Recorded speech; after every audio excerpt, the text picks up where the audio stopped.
हमारी ज़िंदगी में एक बहुत बड़ी कमी ये है कि हम मखलूक को खुश करना चाहते हैं और इस बात की 1% भी कोशिश नहीं करते मेरा अल्लाह मुझसे राज़ी हो जाए, मेरा रब मुझसे राज़ी हो जाए। मखलूक को खुश करने की हम वक्त कोशिश सुबह से शाम तक। और हमेशा हमारा मयार क्या है? हमारा मयार क्या है? लोग क्या कहेंगे। अगर मैं अपनी बच्ची की शादी में सबको नहीं पूछूंगा तो लोग क्या कहेंगे। सबका खाया है, अगर नहीं खिलाऊंगा तो लोग क्या कहेंगे। सब लोग अपनी बेटी के जी उसमें जहेज देते हैं, मैं नहीं दूंगा तो लोग क्या कहेंगे। अगर मैं ऐसा पहनूंगा तो लोग क्या कहेंगे। अगर मैं ऐसे रहूंगा तो लोग क्या कहेंगे। अगर मैं भरी महफिल में एयरपोर्ट पर, रेलवे स्टेशन पर नमाज पढ़ूंगा लोग क्या कहेंगे।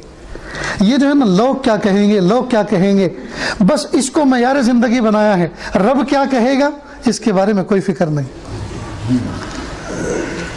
शेख सादी रहमतुल्लाह अलैह ने एक हिकायत बयान फरमाई। वो फरमाते हैं कि एक बाप अपने बेटे को लेकर अपना खच्चर बेचने के लिए निकला। खच्चर तो जानते हैं ना,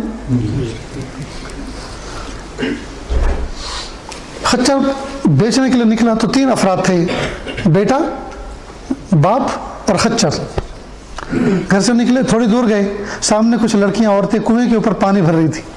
तो उन्होंने कहा कैसे बेवकूफ़ लोग हैं, सवारी साथ में है और पैदल चल रहे हैं। थोड़ा सा आगे बढ़े और दोनों बैठ गए ताकि लोग ये ना कहें कोई देखने वाला जी कि सवारी साथ में और पैदल चल रहे हैं। दोनों बैठ गए। थोड़ी दूर आगे चले, कुछ लोग बैठे हुए हुक्का पी रहे थे कहीं। तो उन्होंने कहा कैसे बेवकूफ़ लोग हैं, सवारी कमज़ोर सी है, दोनों बाप बेटे बैठे हुए। तो आगे चलकर बाप उतर गया, बेटा आप बैठे रहो, मैं उतर जाता हूँ। तीसरे मकाम से गुजरे, लोगों ने कहा शर्म आनी चाहिए, क़यामत करीब है, खुद बैठा हुआ है बेटा और बूढ़े बाप को पैदल चला रहा है। तो बेटा कूद गया, कहा अब्बा आप बैठ जाओ।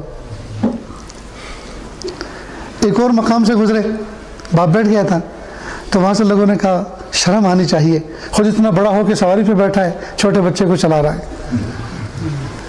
बाप उतर गया। उतरने के बाद अब दोनों बाप बेटे मशवरा करें, बेटा क्या करें।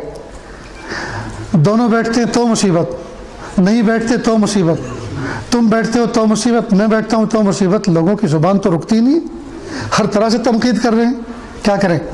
तो कहा अब्बा आप मेरे अब्बू हो, आप मेरे मुरब्बी हो, आप ही बताओ ना क्या करें। कहा बेटा वो करेंगे जो दिल में आएगा, लोगों को कहने दो जो कह रहे हैं। ये आज ही इससे नतीजा निकाल के ये बात कहता है कि हम वो करें जिसमें हमारा रब राजी हो, चाहे दुनिया कुछ भी कहे। हम वो करें जिसमें हमारा रब राजी हो, चाहे दुनिया कुछ भी कहे। जो आदमी इसको मयार बनाता है, इसको उसूल बनाता है, इसको प्रिंसिपल बनाता है, इसको मयार बनाता है, वो आदमी कामयाब है, कामयाब है, कामयाब है। और जो ये सोचता है लोग क्या कहेंगे, याद रखना मारने वाले का हाथ पकड़ा जा सकता है, बोलने वाले की जुबान कभी नहीं पकड़ी जा सकती। ये तो बोलने का काम करती, बोलने दो। सहाबे किराम की शान और सिफत क्या थी? ला यखाफून लौमत लाइम, वो किसी मलामत करने वाले की मलामत की परवाह नहीं किया करते थे। वो किसी मलामत करने वाले की मलामत की परवाह नहीं किया करते थे, ये उनकी शान थी। तो हमें चाहिए कि हम किसी मखलूक की रियायत न करें, ये देखें मेरा रब मुझसे राजी है कि नहीं, मेरा रब मुझसे राजी है कि नहीं। यूपी में किसी इलाके के अंदर किसी बाप ने अपनी इकलौती बेटी का निकाह किया, तो उसने सोचा अपने दामाद को इतना कुछ दूंगा, इतना कुछ दूंगा, इतना बड़ा जहेज दूंगा जी कि दुनिया यूं ना कहे फला चीज़ नहीं दी थी। तो पैर के नाखून से लेकर सर के बाल तक सब कुछ दिया और बड़ा सा ट्रक माल से जहेज से भर दिया। मतलब जहेज क्या था, बड़ा जहाज था।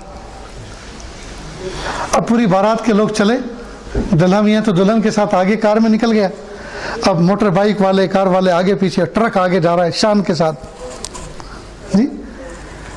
अब पक्के रास्ते पे ट्रक चलता रहा, चलता रहा, चलता रहा। एक देहात में दाखिल होना था, पक्के रास्ते से जब कच्चे रोड पर आया तो कहीं खेतों में पानी दिया हुआ था, ज़मीन नर्म थी, वो टायर उसका धंस गया और जितनी ड्राइवर ने कोशिश की निकालने की वो धंसता गया, धंसता गया, धंसता गया। सारे बाराती आगे पीछे वाले रुक गए।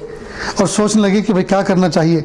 एक अक्लमंद आदमी आगे बढ़ा और उसने कहा क्या करना चाहिए, ये जो टायर घूम घूम के जो गड्ढा बन गया है, नई मिट्टी खोदो और इस गड्ढे को पुर करो, और फिर इंजन भी जोर लगाएगा, ड्राइवर भी कोशिश करेगा, हम सब मिलकर धक्का लगाएंगे, निकल जाएगा। मिट्टी खोद के डालो।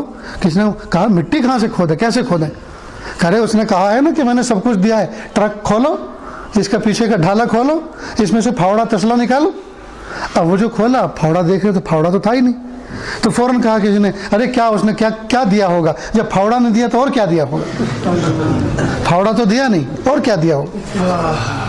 तो बोलने वाले की जबान पकड़ी जा सकती है, मखलूक को खुश कर सकते हैं। बस इस वाक़े से एक सबक मिलता है, हम मखलूक को कभी खुश नहीं कर सकते। एक रब को राज़ी कर लो, एक खालिक को राज़ी कर लो, वो सबको राज़ी कर लेगा। और जो लोग सबको राज़ी करने की कोशिश करते हैं, सब तो राज़ी नहीं होते, लेकिन वो एक रब ज़रूर नाराज़ हो जाता है। बात समझ में आ रही है दोस्तों? इसलिए हम अल्लाह रब्बुल इज़्ज़त को राज़ी करें, हम अल्लाह को राज़ी करने की कोशिश करें।